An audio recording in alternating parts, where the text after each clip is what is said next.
spiritual awakening to inspire your personal enlightened journey. I'm your host, Megan Mary, international best-selling metaphysical author and founder of Inner Realms Publishing. Let's bring in the light. Welcome. Today we have Dr. Nicole Dolan. She is a depth psychologist, mother of neurodivergent children, and author of The Art of Chaos, a memoir on motherhood, trauma, and spiritual awakening. With decades of experience in psychology and a lived journey through sacred parenting, Nicole blends clinical wisdom with soul-centered insight. She is the founder of the Sacred Path Holistic Therapy, where she leads a collective of 30-plus clinicians offering trauma-informed, neurodiversity-affirming care.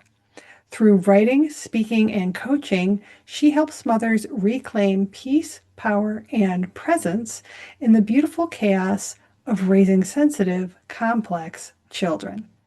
Welcome, Nicole. Thank you so much. It's so nice to be here with you today. Yes. So the way I start out all of the podcasts is with the question, what does enlightenment mean to you? Yeah, so enlightenment, I kind of just want to be with that for a moment because I feel like the first thing that comes through is I see soul coming into body and capacity for soul in body. And so since I see that visual so strongly, I just want to kind of pause and share there. So I think there's a lot of different ways I might even try to explain enlightenment, but since that came through, what I would share is I really believe that on this human journey, what we are doing in many ways is expanding our capacity, our threshold for holding and moving through with presence difficult moments, but also capacity for joy, abundance, play. And so that's what really comes through when you ask that question, is just this beautiful image of how much of my soul and spirit, how much energy can I hold within my physical being? What do I have the capacity for? And for me, that has certainly been along the path of enlightenment. Yes, embodying the spirit Mhm. in the physical world and combining the two trajectories Yeah. to understand where they converge and why. hmm Yes. hmm So, tell us a little bit about how you came to work in psychology and sacred parenting and what your path of spiritual awakening was like, as everyone's is different. Sure. So I was very much growing up the typical, I think the way that a lot of therapists, healers, advocates, a lot of the ways that we often describe ourselves is, somebody that people leaned on, somebody that people could trust, somebody that people came to with story, pain. And for a long period of time, I think I felt and knew and certainly heard from others that, I ought to be a therapist or a counselor but I was very rebellious when I was younger, and it didn't ever in those days sit with me that I could actually honestly go through the academic rigor of becoming a therapist. So by the time that clicked for me and I decided to take that path, it was, I would say, a sense of knowing all along, but maybe more an opening through different synchronicities along the way that led me towards, okay, I'm now going to pursue this path. And my path towards healing and where that really opened up for me, I would say I started in a place where many of us do, where a lot of that energy that I was pouring outwards, a lot of the healing work that I was doing, maybe in ways wasn't necessarily healing. And when I became a therapist, I recognized that. And so I began doing deeper work, not only with others, but with myself. So really my journey became embodiment and opening to my own pain, and also really trusting that what my clients were bringing to me was there to teach me. So it was very much a journey that opened up from that place, a place where I realized that pain that I wasn't turning toward and hadn't healed in myself was starting to show up in my treatment room, was starting to look me in the face consistently, got louder and louder until I, was paying more attention. And then I very much went on my own underworld journey with trauma, healing trauma, PTSD, while I was doing this work with clients. And there's so many different stories I could tell along the way as far as that awakening. And I kind of want to come back to your question then. So just to kind of to land there as far as like how did I get into healing? I do feel like it was always an innate calling, but something I had to open myself to, and something, like the hero's journey where we get that knock. The hero gets the call multiple times before they wake up and actually answer the door. I certainly was along for that experience before I turned toward that calling. And sacred parenting work came later, probably in a similar way, not in that it had to come knock at my door until I answered, but just that I wasn't necessarily expecting it. I wound up having my first child is on the autism spectrum, very high functioning, even though we don't use that term today. We haven't come up with a better one yet. So, but she's brilliant, and she's, highly verbal, and but challenges with emotional regulation. She's sensitive to all kinds of things, has sensory challenges, etc. So because of the things that I was initiated with as mother, it was the beginning of a long journey of turning toward what eventually taught me was that, just like in the first journey, if you will, in the origin story, where I was learning to be a therapist from what my clients were teaching me, I was now learning to be a mother from what my children were teaching me. Hmm. I I find that very interesting.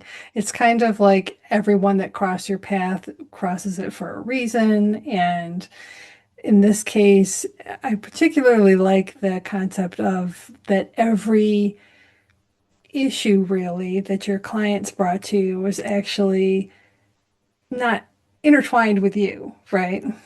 And Mm-hmm. that there was a reason in working through it with them, you were actually working through it yourself. Mm-hmm. And similarly, these situations we find ourselves in that we don't, that seem random or seem unplanned, are actually part of that grand orchestration that leads us to the work we're supposed to do. And in your case, the motherhood was what led you there. So Yeah, absolutely. It's some people chase happiness and joy, and while we all want those things, I'm definitely somebody who chases meaning, who really follows meaning and finds that life is at its fullest when it is lived with meaning. I 100% agree on that. That is something I have Yeah. always used as my mantra, really meaningful change. And really, it's what gives me fulfillment too, is that there is a greater purpose that I'm working towards, and that there's something that I'm giving back also, which is part of the reason that I created this platform for other women.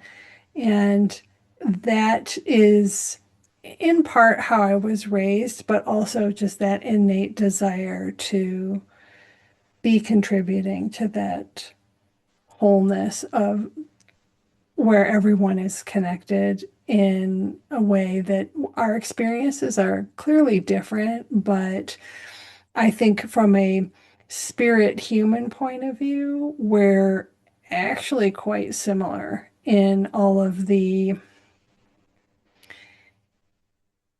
the roadblocks that we encounter and the struggle that we are having in terms of why are we here and what is the reason for this life and this existence. And we all are seeking those same answers, even as Hmm. different as we are. Yeah. Yeah. And it reminds me of all my years as a therapist, somebody coming in and saying something like, and this, it's funny because this only happened at a time in my life where I was questioning myself, right? So to go along with that idea of like what we attract and where we are, and but to bring you back to the story, I remember a time where I would have people asking questions of me, and somebody had asked me, or multiple people had asked me, how I could help someone if I hadn't had that experience, right? So how could you Hmm. help me if you're not, an old man? Or how Yep. could you help me if you haven't had this specific loss? And it was so clear to me, so early on that our experiences, even if they're not the same exact experience, they're universal. They're archetypal, right? And I mean, Mm. that getting into the dream world, especially. Hmm. So it's such a beautiful thing for us to understand and know, especially if that's new for anyone listening, to hold it that way and to know that, okay, maybe we don't have the same nuance of that experience, but we really are sharing these universal experiences. Yeah. Yeah. Yeah. And I think it goes even beyond the physical plane too. And I think that maybe even more so what unites us than, the like the family structure and the proclivities of our life, that we have to live in boxes and wear clothing and all these things, it's like, yes, those things are all commonalities, but we're all spirits living in human form too. Right. We're Mm-hmm. all along on this journey, this Mm-hmm. this experiment, as one of my dear friends calls it. Yeah. Yeah. So, what is Sacred Path Holistic Therapy? How did you come upon? So, yeah. Sacred Path Holistic Therapy is a collective of about 30 therapists. They are training therapists, so that means they're master's levels therapists. Some of them are working on master's degrees, and some of them have completed master's degrees, but they're in that threshold from completion of education to licensure. And so because of that, they're able to offer lower fee services than, your typical going rate for a psychologist or a therapist out there. And they provide and also receive excellent care. So we are currently licensed to work in California and Nevada only under that capacity. But there certainly are people who come through my coaching program that we're able to make things work with, or if I do some coaching work, etc. So we're not limited to just that, but as far as my collective, that is where they are licensed, and there are some limitations with it. But what Sacred Path is there are many, and for those of your listeners who are like, that sounds wonderful, and darn, that's not here. Also, just, I think a lot of people don't know is this does exist. If you go and look for nonprofit counseling, if you're somebody who is needing a lower fee, or you have multiple children that you need to get into therapy, obviously, the financial part can be a strain.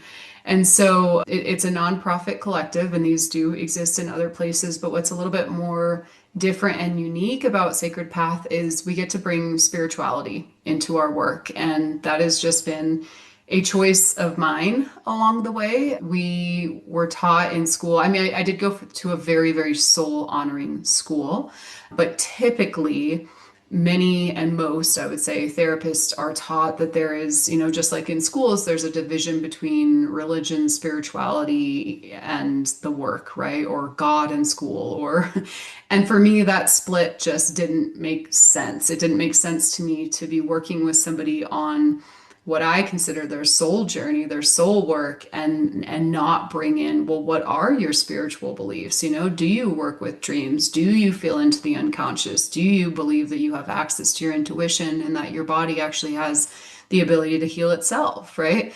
If I'm not asking those questions and bringing that in as part of the conversation and part of the healing, then I feel like something is so lacking, something so integral. I mean, I can't even separate the two myself. So it was really born from the way that I work in the world, which is a blend of psychology and spirituality and now neuroscience as well, and really honoring all of that. It's so beautiful to see what's grown from that. Luckily, I'm very honored to say we have a ton of therapists that come in every year and want to work with us. And what's so exciting to me about that is I get to read these resumes from people that are like, they have like energy medicine practices, they're craniosacral workers, they're yoga instructors, or trauma this, or like they're deeply informed practitioners that also really fall into this paradigm and really believe in what we do. So basically a nonprofit like you can find in many places, but we get to bring in the spirituality component as long as people want us to. Of course, we see people that are not interested in that, and that to me brings a lot of soul to the mission of the work. I love that. I think it's fairly important to, whether you're talking about mental health or you're talking about physical health, the spirit have to be involved because they are Right. involved. And that is what I realized when I started on this journey, because I had my own set of health issues. And I realized that just going to a traditional doctor isn't going to fix this for me. This is part of my greater journey that is really coming from a spiritual perspective. And there aren't a lot of doctors that would integrate that necessarily. We have more holistic doctors, maybe functional doctors that understand that all of this is intertwined, that stress and anxiety and parts of your mindset affect your body's health. And you can't just look at it, each organ in a vacuum, and not understand the brain that's running it. And so I think it's really important, even more so as we go forward with the sciences merging in that way, because it doesn't work when you try to silo things off. We're not looking Sure. at the whole state of our being. And Yeah. it's very important. And it's also the more universal way to approach healing, any kind of healing. And so I think it's fabulous that you had so many different types of energy healers and things that were coming in that were also doing the psychology practice, because a lot of people aren't looking for a traditional answer anymore. They're looking for Mhm. something that resonates.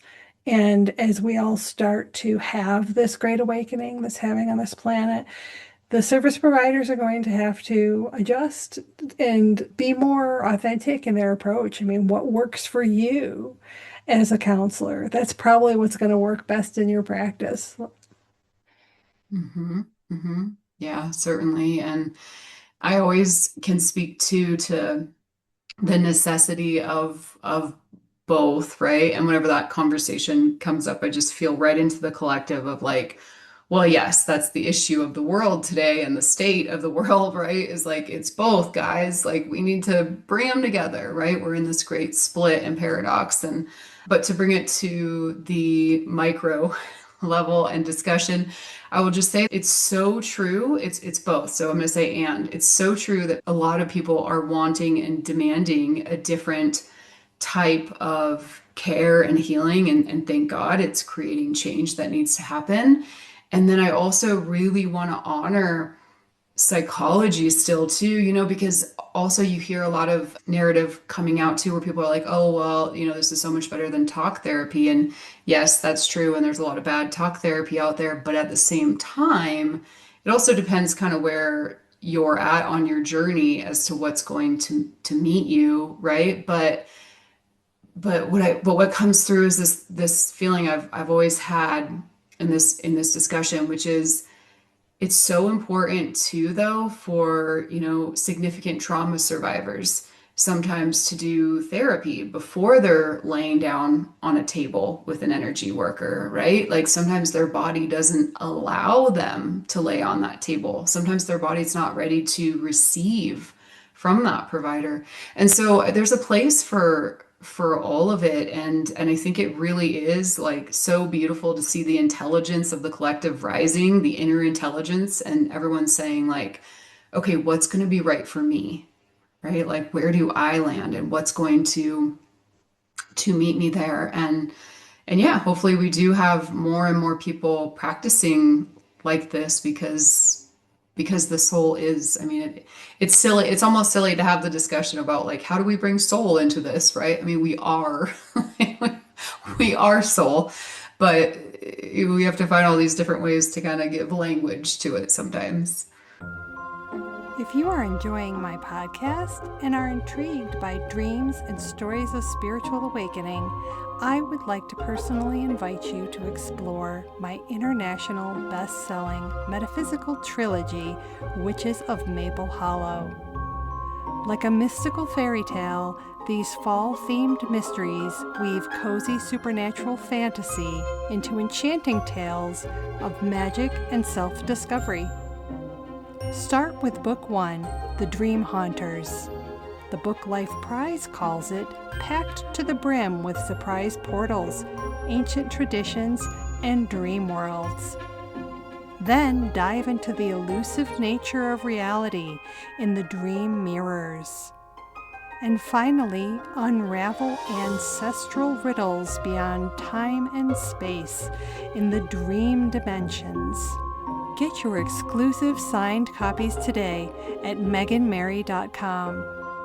Stop by the store while you're there and grab your dream journals, cozy blankets, pillows, candles, and more. And don't forget, they also are available in audiobook. Come visit me in Maple Hollow.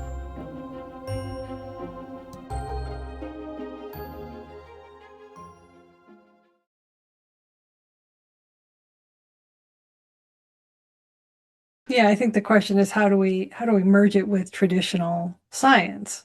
Yeah. And because traditional science doesn't allow for it, because Mhm. soul can't be proven and it can't be quantified, it can't be tracked. And so science doesn't really want to involve that traditionally, of course.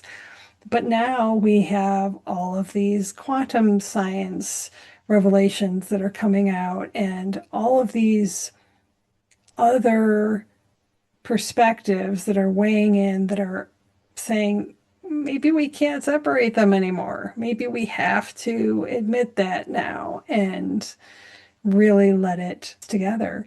So, talk about neuroscience and how that is an aspect of the work that you do.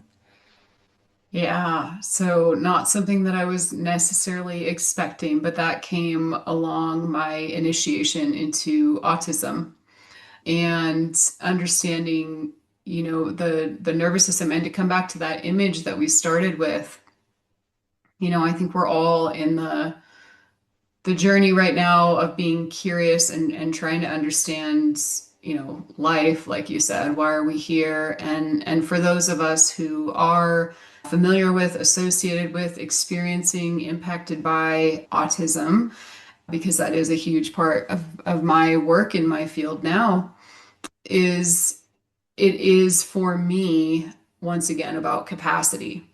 So when I started realizing that, and it wasn't even just a realization, it was over time I started, tapping into and understanding things a little bit more. I realized that I needed to understand the neuroscience first of why my child was having such huge meltdowns, and why she was so rigid and why things were so challenging. And most of what is available in the mainstream is behavioral therapy, right? You get on a wait list for however long, and your insurance covers behavioral therapy, which is basically, A plus B equals C. And that's not something that's going to satisfy somebody like me, right? So I started getting into neuroscience, understanding the brain, the inflammation in the brain, studying the nervous system and because of my child. And so I went on a journey. I got her into, we started, neurofeedback, biofeedback, neurosensory integration, chiropractic work, craniosacral, equine therapy. And this wasn't all at once, this was over a Mhm. number of years. But that's where that started to really start to play into my world more. And I was resistant, by the way, to go there, right? It was a very dark night of the soul and challenging, chaotic confusion journey to be like a depth psychologist and somebody who was so invested in the individual spiritual journey of the human being, the individual, and then to have autism and chaos and all of the layers that came in with that, it was very confusing, right? It was like I don't really know where to go with this or what to do with this, and how to find like a depth psychology approach to this, or how to find the soul in this. And I think, and I'm speaking, I don't mean to sound confusing, it's just I'm speaking about something so large right now. We live in a time where people are only starting to learn and understand and explore or even be curious about like what this is. So I'm just going to simply say through my journey of getting into then studying neuroscience and understanding it from a science perspective only after I wasn't able to resolve it in all of my other ways that I wanted to. Only then was I then kind of like gifted by God or the divine, if you will. I was then brought back into Eastern philosophy and medicine after I went on that deep dive and I understood, okay, these kids are extraordinarily sensitive beings. They can't wear the clothes that we wear. They can't eat the food that we eat. They can't live in the poisonous world that we live in. They don't clear toxins. They have different genetic predispositions towards things that make other things clear out of our bodies. For some of us, this doesn't happen for them. So there's a lot of biochemical, biomedical, neuroscience understanding that had to go into my journey with this on a very scientific level. But then once I did that work, then I was brought back into like seeing like, okay, now we're more looking at like the threads of like multi-generational healing and ancestral work and dream work and the unconscious. And so all of this to say, as simply as I can, I believe that I was led on that journey so that I can support families in very real ways, through things like occupational therapy is going to be really supportive for your kid, or, understanding the nervous system, or maybe brain inflammation that's happening from certain foods they're eating, etc. But then being able to, at the end of the day, say, and once you help these beings, or even yourself, most of us are waking up to and saying, hey, if I'm a highly sensitive soul, maybe I'm on the spectrum somewhere. So, taking these practices, implementing them on a scientific nervous system, brain, right level. But once we do, and we're really attuning to what the body needs, the brain and the nervous system, then we're starting to see these gifts really open up. Then we're coming back into the journey of the soul, and we're starting to really see like, wow, look at what these kids are carrying, look at what they're bringing in, look at what their body has the capacity for. Speaking of like how large their psychospiritual fields are. And so I didn't expect to overload with information, but it's a big question. Yeah, I hadn't ever really thought about that from that perspective. It's intriguing to think about what the spiritual role might be of people whose neuroprocessing is different from others. And also what you were saying about the sensitivity aspect. I really like the ancestral healing topic as well, because my fiction novel that's coming out this month is very much themed on chronic illness and ancestral healing. Even though it's a fantasy, Halloween fantasy, it really does address the concept of what gets passed down through lineages and what amasses in our cells and in our psyche from the traumas of the previous generations, and also how that manifests itself as a dis-ease in our physical form. And it presents it as a spiritual conundrum, really, not something that you can just run and get a medication for. And that the people who are called to do that clearing are the people that are here now. And Mhm. that it's really our role to hear the call and realize that we are in the roles that we're in to facilitate that clearing of that lineage. Yeah. Yeah. And I mean, what a beautiful book and what a beautiful message and a way to bring it out through story too, because I feel like it's something we're only, at least in our culture, starting to pay more attention to. Like we might hear, even those of us who are open, we might hear maybe there's some way that like my ancestors are still impacting me, or multi-generational trauma. What does that really mean? And maybe we can make it, I think it's called, it's been a while since I've been in school, like a geneagram where you kind of like map out, oh, well, this person was an alcoholic, and oh, interesting, this one was too.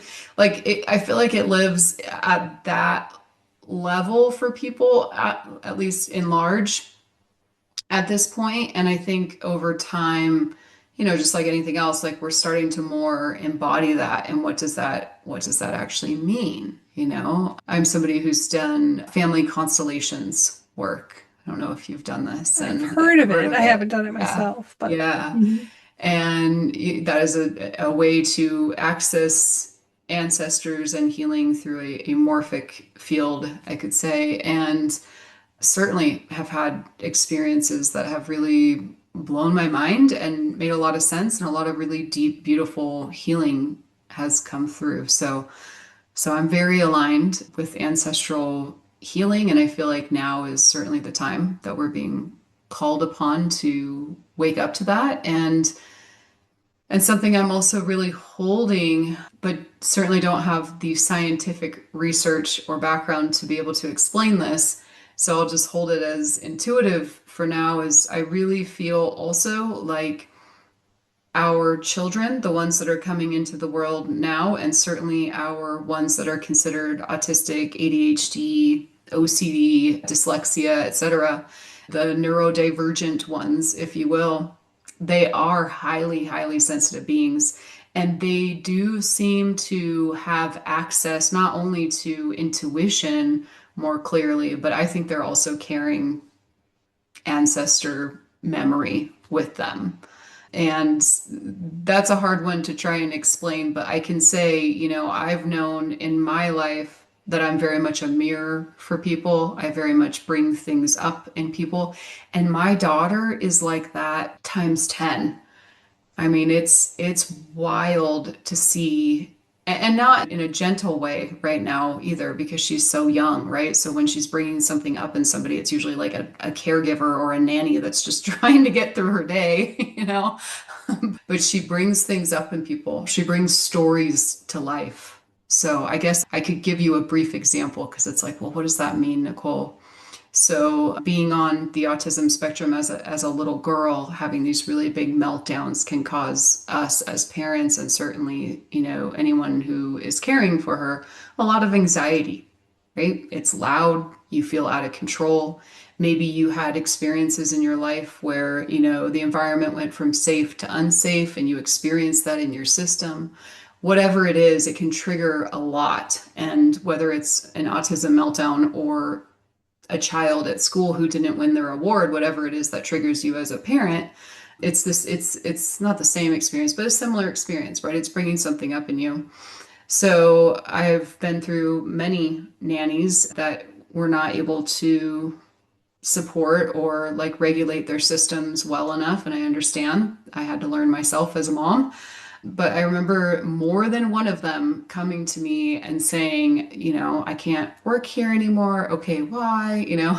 And well, basically, since I've been working with your daughter, I'm remembering this trauma. I'm having this thing come up in my body, and I'm remembering this thing that happened, or there's this thing that I'm trying to run away from. And it was always so ironic because I'd be like, well, you're in the perfect house. I mean, I can help you, you know.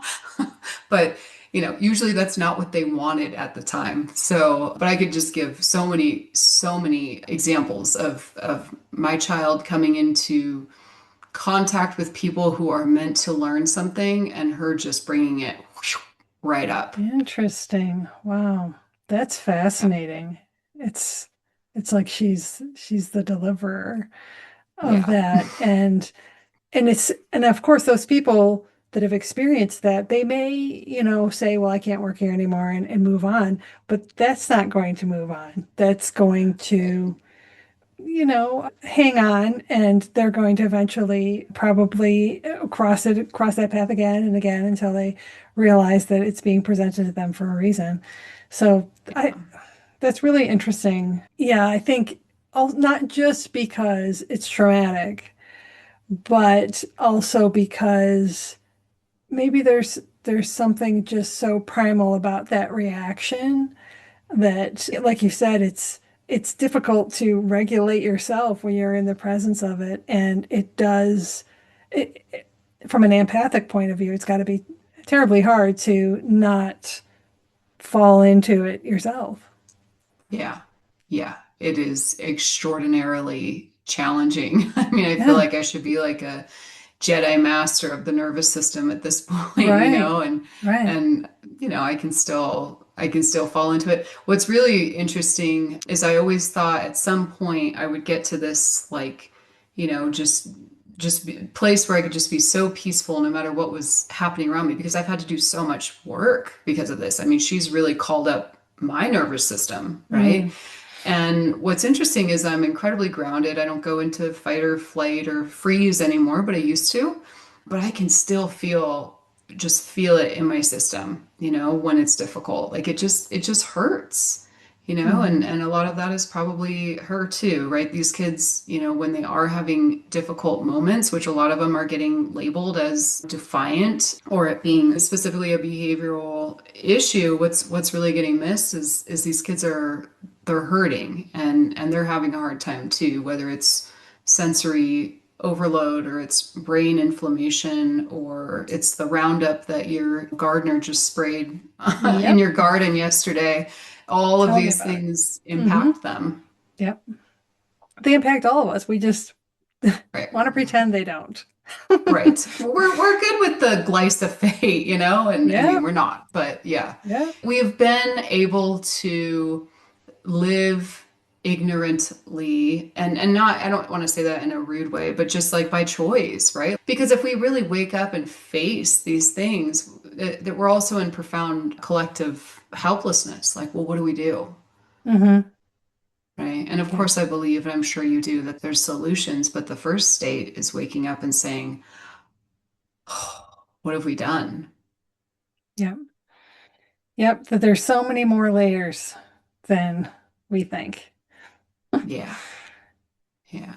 Mm. Yeah. And these kids, they bring it to life. They bring it to life. And so a lot of my work and writing is about the meaningful process of this journey and really honoring, what it is that these kids are bringing up in us because they're great teachers and mirrors.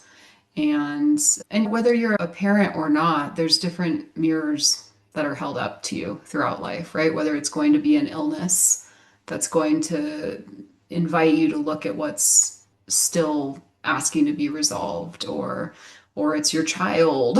It's not uncommon, but I think that it really is a shift in perspective for parents to understand and see that their child is really mirroring something in them. And then, Hmm. to come back to the neuroscience part, that part's important too. How do we help their system so that they can be in that gift, Hmm. and not overwhelmed by the earth? Right. Yeah. The mirroring aspect also keeps coming back to that. And that's my second book that came out earlier this year is The Dream Mirrors. And it's all about the illusion of our own identities, but also the mirror that surrounds us, whether it's the mirror of our subconscious and our conscious, or the mirror that we must look into, not just at, but through, to really understand these greater lessons. So I love that metaphor as well. Yeah. Yeah. Well, thank you for being here today and sharing your story of spiritual awakening and also the work that you're doing, combining neuroscience with psychology. It makes me very hopeful that these can synergize together and reach the people that are looking for it. Where can people find you out in the world to find out Sure. more? So I have a direct website, which is drnicoledolan.com. And then I'm also on Instagram at Dr. Nicole Dolan. Great. All right. Well, I will put the links in the show notes. And yeah, encourage everyone to go check out what Nicole has to offer. Well, thank you so much for being my guest here today. Yeah. Thank you, Megan.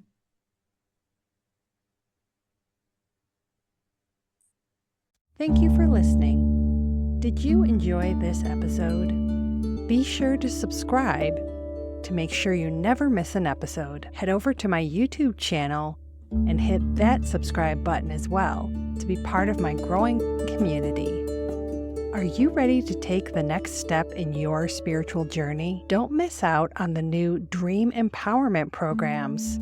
Unique opportunities for you to unlock your inner wisdom, discover your authenticity, align with your higher self, and bring abundance into your life.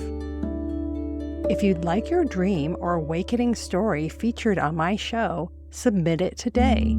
Your dreams have the power to inspire and enlighten other women on their journey. Visit meganmary.com to find out more.